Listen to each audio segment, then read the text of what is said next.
"Get your black ass out of my seat, boy." Those were the first words Victoria Langston said as Malik Everett approached Seat 2A on Flight 932 from Seattle to DC. Not hello, not excuse me, not even a question, just that loud, sharp command designed to humiliate. Every eye in the first-class cabin turned. Some passengers gasped, others pretended not to hear. A few phones tilted upward in quiet record mode, but no one said a word. Malik, tall and broad-shouldered, dressed in a fitted gray hoodie and clean black jeans, froze in the narrow aisle. His boarding pass was still in his hand. It clearly said 2A. He looked at it once, then at the woman who had just shoved his bag aside and claimed the seat like a throne she had always owned.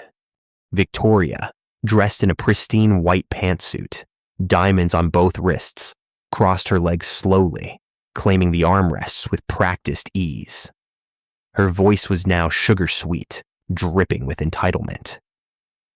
"You people always try to sneak into places you don't belong." The air went still.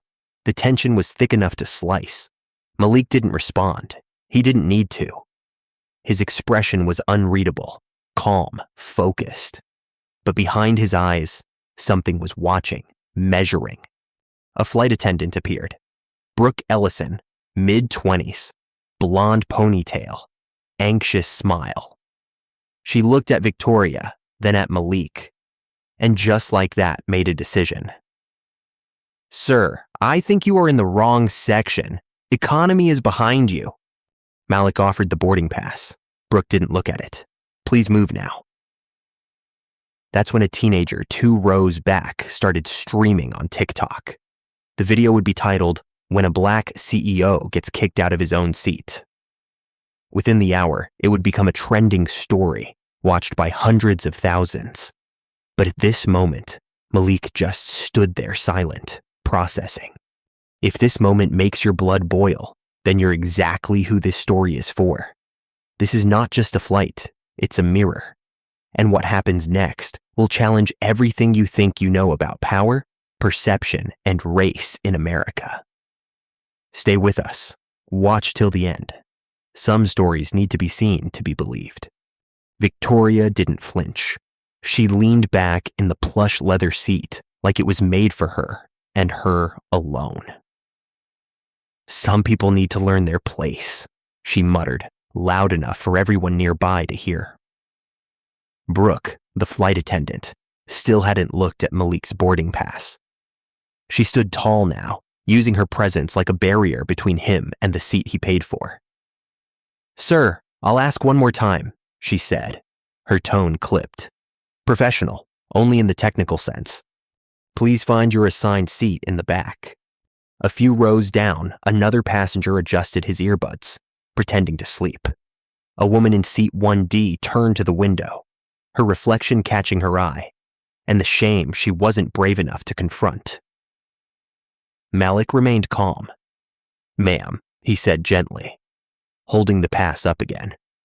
"This is my assigned seat, Malik Everett. Check your manifest." Brooke waved a hand, not even pretending to be interested. "I don't have time for games," she snapped. "You can't just walk into first class because you feel like it." From her throne in 2A, Victoria added, "Honestly, it's a disgrace. I've been Platinum Elite for 12 years. I've flown this route more times than I can count." "You heard the lady," Brooke said, folding her arms. "She's a loyal customer. I'm sure she's right." The bias wasn't new. It was polished, practiced, systemic. Victoria reached into her Chanel bag and pulled out her Delta app. "See right here, seat 2A, told you." She held the screen up like a badge of honor. Brooke nodded without checking Malik's pass again. Behind them, a girl named Riley Bennett tapped her phone screen.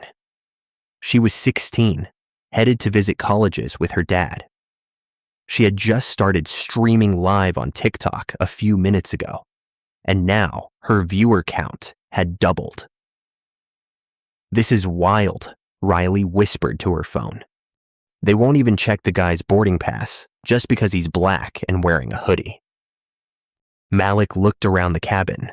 No one intervened. No one said a word. He could feel the heat rising in his chest. Not anger, but history. The long weight of generations pushed into this single moment. This was not the first time. It would not be the last. Unless something changed. Unless someone made it change. And Malik Everett wasn't just someone. Malik didn't argue. He didn't raise his voice. Didn't plead. Didn't demand. He simply stood there tall, composed, holding his boarding pass like it was a shield no one cared to read. The silence was deafening. To some, it looked like surrender. To others, it looked like restraint. But to anyone paying attention, it was a choice. A decision not to become the angry black man they were all waiting to see. Victoria rolled her eyes. Well, are you just going to stand there all day? We've got places to be. Brooke let out an exaggerated sigh, folding her arms. We're about to close the cabin doors. Either you move to economy or security will be called. Still, Malik didn't move. Instead, he looked at Victoria, then at Brooke, not with fear, not with frustration, but with something far more unsettling. Certainty. His silence was power, and power makes people uncomfortable. The air in first class had shifted. There was a tension now, thick and sticky, like heat before a thunderstorm. Phones were recording. Eyes were watching. And still no one spoke up. Row 3, seat B, a man in a suit typing on his laptop just moments ago, froze mid-keystroke. He looked up, blinked, then looked away. A woman scrolling on her phone 2 rows back, locked eyes with Malik for half a second, then turned back to her Instagram feed. Riley's TikTok stream passed 12,000 viewers. Comments flooded in like a tidal wave. He's literally showing them the ticket. Can't believe this is happening. This is racism, clear as day. Still, Malik said nothing, and that silence. It screamed louder than any words could. Victoria shifted uncomfortably, suddenly unsure of herself. What? Cat got your tongue? She scoffed. At least say something if you're going to play the victim. Brooke smirked. Typical, always making a scene without saying a word. But it wasn't a scene. It was a reckoning. Malik looked down at his watch. The minute hand ticked forward, still calm, still silent. He could have shouted. He could have made a scene, forced compliance, called for authority. Instead, he let them write the story themselves with every assumption, every biased glance, every careless word. And they were writing it well. The only thing they didn't know was who they were writing it about. By the time the gate agent closed the cabin door, Riley's live stream had already crossed 18,000 viewers. She didn't plan on going viral. At first, it was just instinct. She opened TikTok the way most teens breathe. Effortlessly, without thinking. But what started as a clip of awkward in-flight tension had become something else entirely. The comments came in fast, faster than she could read. Are they really doing this to him? Why won't she check his boarding pass? First-class Karen strikes again. People weren't just watching. They were angry, connected, activated. Riley adjusted her phone slightly, framing Malik and Victoria in the same shot. The contrast was striking. A calm, composed black man holding his pass. A white woman lounging like royalty, full of entitlement and venom. Down in the terminal, 2 college students waiting for a different flight noticed the stream. One of them was majoring in sociology. He hit screen record immediately. On another phone, a flight attendant in the crew lounge, watching during her break, whispered, "Oh no, that's Orion Air." She recognized the uniform. She recognized the mistake. A high school teacher on her lunch break shared the video to her Facebook group, Teaching Tolerance. Show your students this. Within 20 minutes, hashtag Blackfly and hashtag Orion Bias were trending. Influencers picked it up. Activists reshared it. Civil rights attorneys commented live. Watch this man's silence. It's strategic. It's dignified. And it's the most powerful protest I've seen all year. A former airline exec reposted with a single line. Who trained this crew? Malik hadn't moved.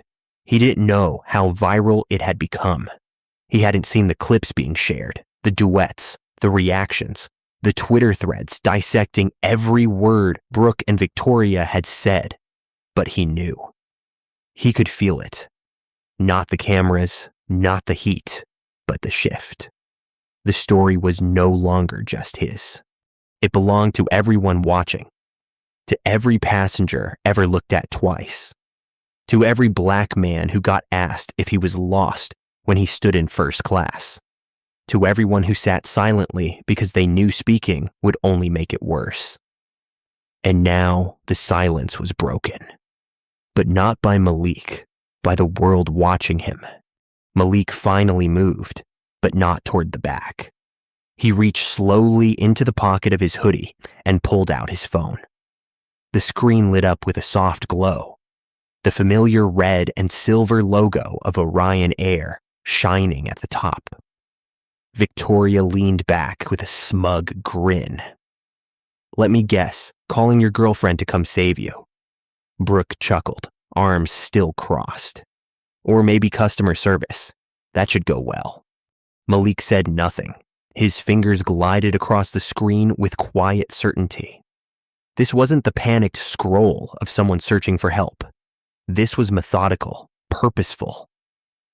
He tapped the icon labeled Executive Access. A new interface appeared, one no average passenger had ever seen. Layers of authorization menus, status dashboards, internal systems. The background was jet black. The text clean, precise, corporate. At the top of the screen, in bold letters, Welcome, Malik Everett, CEO. Riley gasped quietly behind her phone. She had zoomed in. Her TikTok livestream exploded. He's the CEO. Oh my God, no way. Victoria blinked. Her smirk froze mid-formation. Excuse me, what is that? Malik turned the screen toward her for a second, just long enough. Her smile died. That's fake. That has to be fake. But her voice cracked. Brooke stepped forward, unsure now. Sir, what exactly are you showing us? Malik looked up for the first time in minutes. I'm showing you your boss. It wasn't loud. It wasn't angry. But somehow the words hit like thunder. The tension broke, but not the way anyone expected. Brooke's confidence drained from her face. She looked like a student realizing she had just insulted her professor on camera. Victoria opened her mouth, then closed it. Her brain raced, searching for logic, for a way to make this not real. Her eyes darted to the app, to the name, to the title, to the access codes. Her body went still. The cabin was quiet now. The phones were still recording, but the story had changed. Malik didn't just belong in first class. He owned it. And this was only the beginning. For the first time since this started, Victoria was quiet. She stared at the screen like it had betrayed her, like reality itself had rewritten the script she thought she was in charge of. This was supposed to be her moment, the platinum frequent flyer, the elite customer, the woman who knew the system. But the system had just spoken back, and it belonged to the man she tried to erase. Malik didn't move. He didn't smirk. He didn't gloat. He simply turned the screen toward the crew. Check your internal roster, he said calmly. Executive profiles, authorization number, ME0001. Brooke hesitated. Her voice, once so full of command, now trembled with doubt. Sir, I didn't realize. You didn't want to realize, Malik replied, his tone still even. You didn't ask for proof. You just decided I didn't belong. Declan Hayes, the lead flight attendant, arrived from the galley, clearly unaware of what had just happened. What's the holdup in first class? He asked, voice firm. Brooke turned to him quickly. Declan, he says he's... I'm Malik Everett, Malik said, cutting clean through the tension. Chief Executive Officer of Orion Air. Declan blinked. Malik raised the phone again. Would you like to see the board dashboard, or the direct reports list, or maybe the founding documents? Riley's live stream viewer count passed 85,000. Victoria finally spoke, her voice hollow. You're the CEO. Malik nodded once. That's not possible. I mean, look at you. The words slipped out before she could stop them. And once they were in the air, there was no taking them back. Everyone heard it. Declan looked at her, then at Malik, then at the sea of phones recording every second. Malik didn't respond to her comment.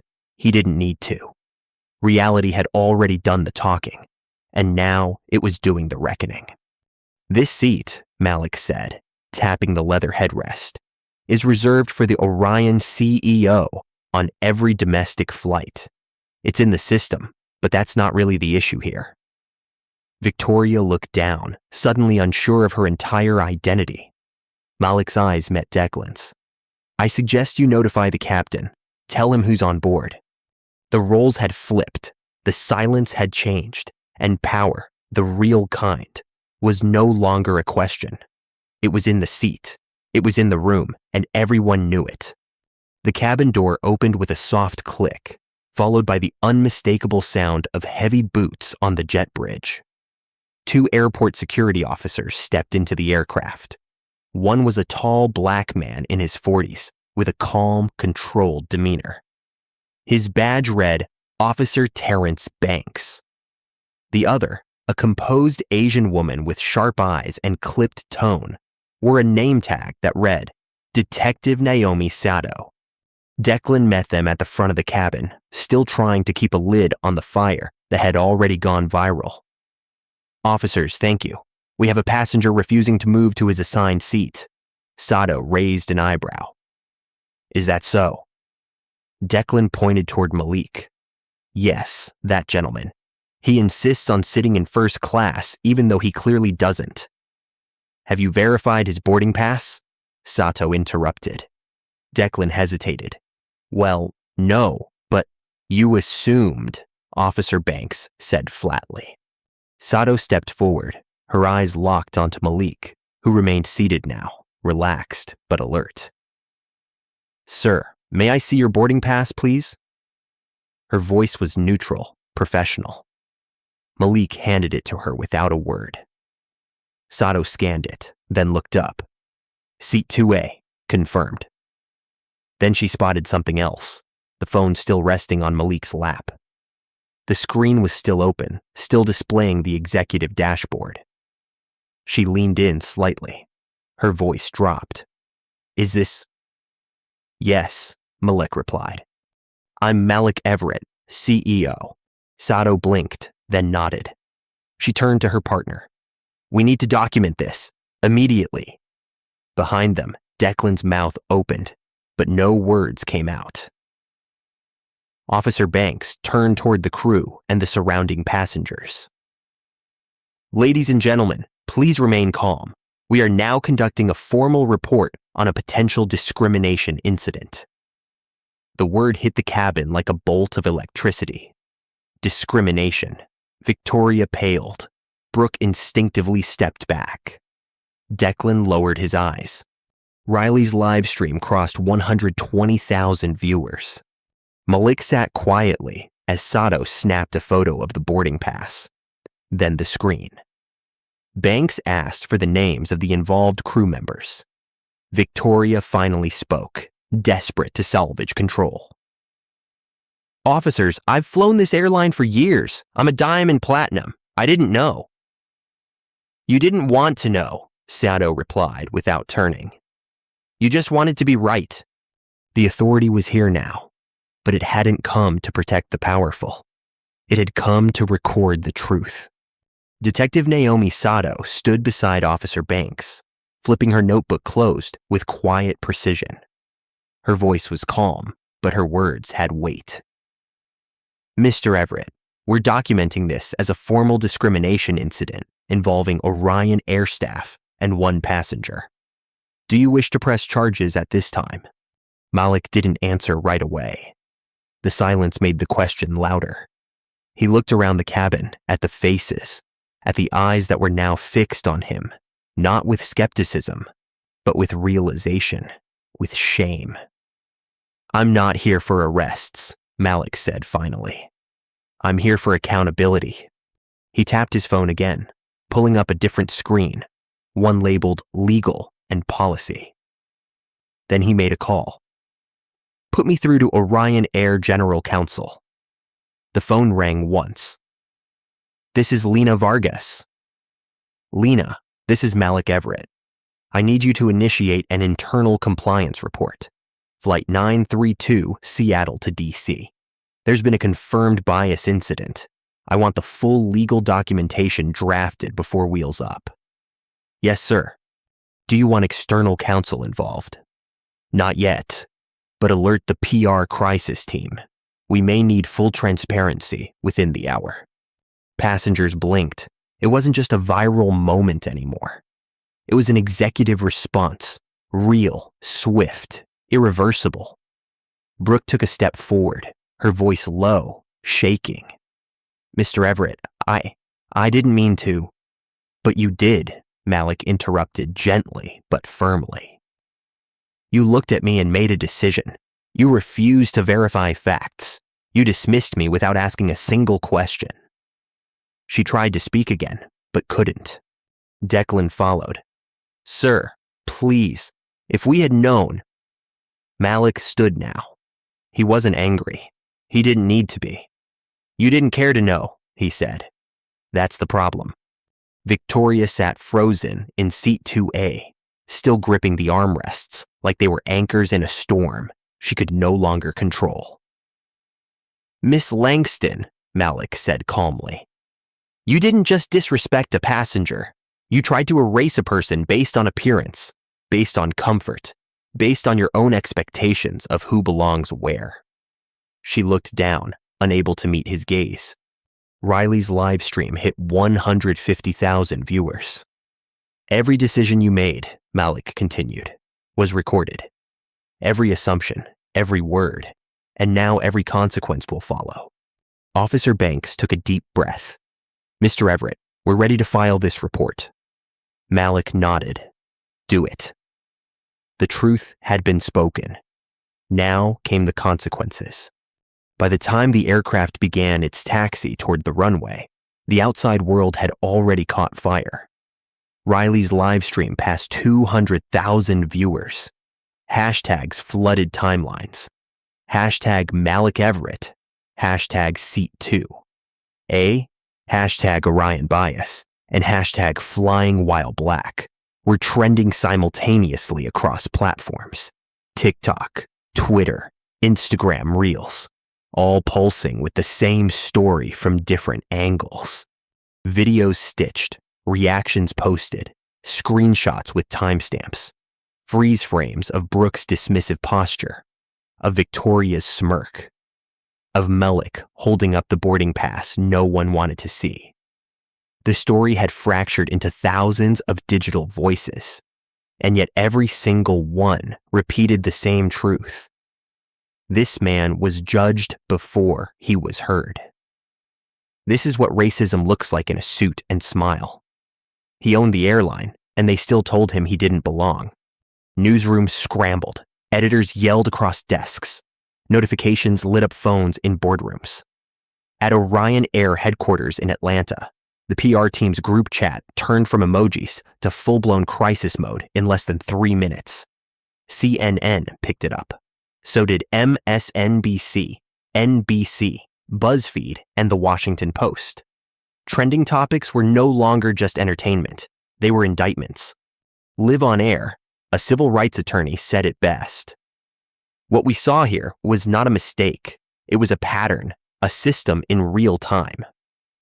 Meanwhile, influencers with massive followings were reposting Riley's footage. Some stitched their own messages onto the end. I fly Orion, not anymore. I was in first class once. They stared at me the same way. One retired flight captain tweeted, "There is no training manual that tells you to ignore a boarding pass. That was bias, period." The stock market hadn't even opened yet, but financial analysts were already forecasting turbulence. And all the while, Malik sat quietly in his seat.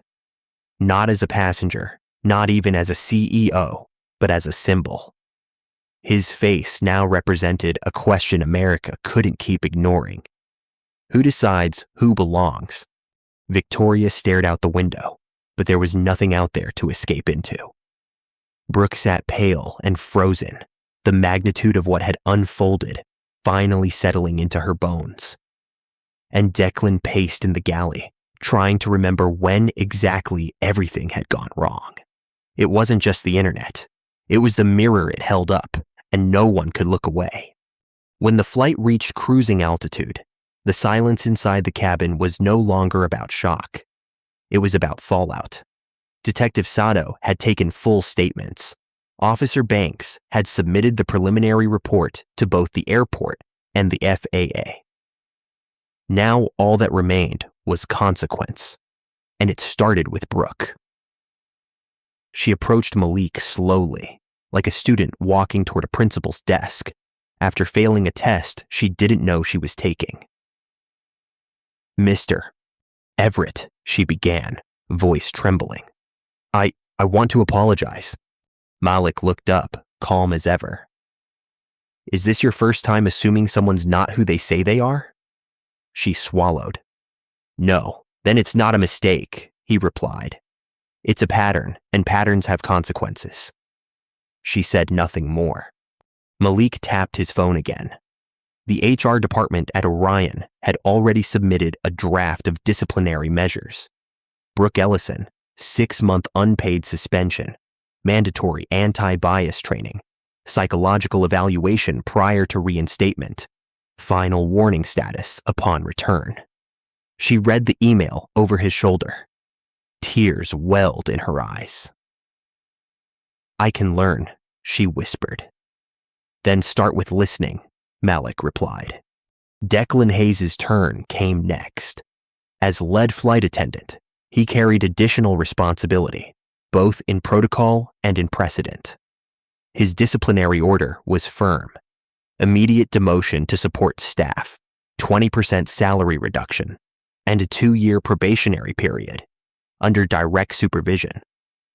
When he read it, he looked up, stunned. "Sir, I've worked here 12 years. I've trained half this crew." Malik nodded. "Then you trained them wrong." Declan nodded slowly. "You're right." In the middle of all of it sat Victoria Langston. She hadn't moved, but her phone had. Someone from her own company had texted her a screenshot of Riley's video and a headline from The Atlantic. "Marketing executive caught in first-class meltdown after humiliating black CEO." And then the next message, "Call HR immediately." Her hands shook as she opened her LinkedIn profile. Hundreds of comments, thousands of reposts. Her carefully crafted image vanished in less than an hour. She looked at Malik with tears forming. "Please don't ruin my life." Malik stared at her, unblinking. "I didn't ruin anything," he said. "You did." She broke down quietly as the consequences landed, not as punishment, but as a reflection of who she had chosen to be when she thought no one was watching. But everyone was. Malik didn't speak for applause. He never raised his voice, never demanded attention. But when he stood, the cabin listened. He didn't just stand as a man wronged. He stood as a man in power and in purpose. "Ladies and gentlemen," he said, his voice steady, calm and clear. "I want to apologize." Heads turned, not out of confusion, but because no one expected that sentence. I want to apologize that this kind of thing still happens. That a man like me, anyone who looks like me, can be presumed out of place in a seat he paid for on an airline he runs. The room was silent. No company is perfect, he continued. But the difference between excuses and integrity is what happens next. He pulled out his phone again, tapped the Orion Air app, and opened the executive policy dashboard. Effective immediately, Malik said. Orion Air is launching a new company-wide protocol, one that goes beyond reactive training. We call it the Dignity Program. A few passengers nodded. A few crew members froze. Every customer-facing employee, from ticket counter to pilot, will be required to complete quarterly anti-bias training. Not once, every quarter, he continued, unwavering. All aircraft will be fitted with body camera devices for flight crew. Every passenger interaction involving conflict will be recorded and reviewed independently. The impact was instant. Even those who had been silent felt the ground shifting under them. Additionally, he said, we are allocating $40 million annually to bias prevention, employee education, and third-party audits. Not marketing, not PR, real change. The crew shifted in their positions. Some embarrassed, some inspired, all silent. We can't control what people assume when they look at someone, Malik added. But we can make sure that those assumptions don't cost someone their dignity. He turned toward the back of the cabin. And we're not starting next year. We're starting now. Riley's live stream surged past 250,000 viewers. One comment echoed louder than the rest. This is what leadership looks like. Malik didn't smile. He didn't need to. He wasn't there to impress. He was there to change something, and he just had. The plane touched down just before 6 p.m. There was no applause, no dramatic music, just the usual jolt of rubber on asphalt and a quiet hum of jet engines slowing to stillness. But everything had changed. Brooke, once the first to speak, remained silent as she helped passengers gather their things. Her eyes were different now, not just ashamed, but open. She had started the journey assuming she understood people. She ended it knowing she had a lot to learn. 3 weeks later, she would complete her suspension and return, not as a flight attendant, but as a facilitator for Orion's new bias prevention training, and not because she was forced to, because she asked to. Declan would step back from leadership and instead join a newly formed feedback program. His experience now used to build bridges rather than break trust. And Victoria Langston, she would leave her job within the month, not because she was fired, but because she could no longer pretend to be someone she wasn't. She began volunteering at a community justice center in D.C., where no one cared about her miles or status, only her willingness to show up and serve. And Malik, he returned to seat 2A a month later. Different route, different crew, same purpose. This time, no one questioned his presence. Not because of who he was, but because of what had changed. Respect didn't flow from a title. It grew from culture, from leadership that didn't just punish ignorance, but replaced it with understanding. Malik once said, "Change doesn't happen because you talk about fairness. It happens because you operationalize it." And he did. Across the airline industry, new programs were launched, training rewritten, cameras installed, passenger experience redefined. One viral moment had become the blueprint for a movement. If you've ever been overlooked, underestimated, or judged before you spoke, you already understand what this story was really about. It's not just about a seat. It's about how easily we confuse comfort with correctness, and how often we treat dignity like a privilege, when in truth, it's a human right. If this story moved you, share it, talk about it, reflect on it. Because someone on your next flight, in your office, in your daily routine, needs to know that people do change and that justice isn't loud. It's quiet until it isn't. This has been a Black story, and maybe now it's your story too.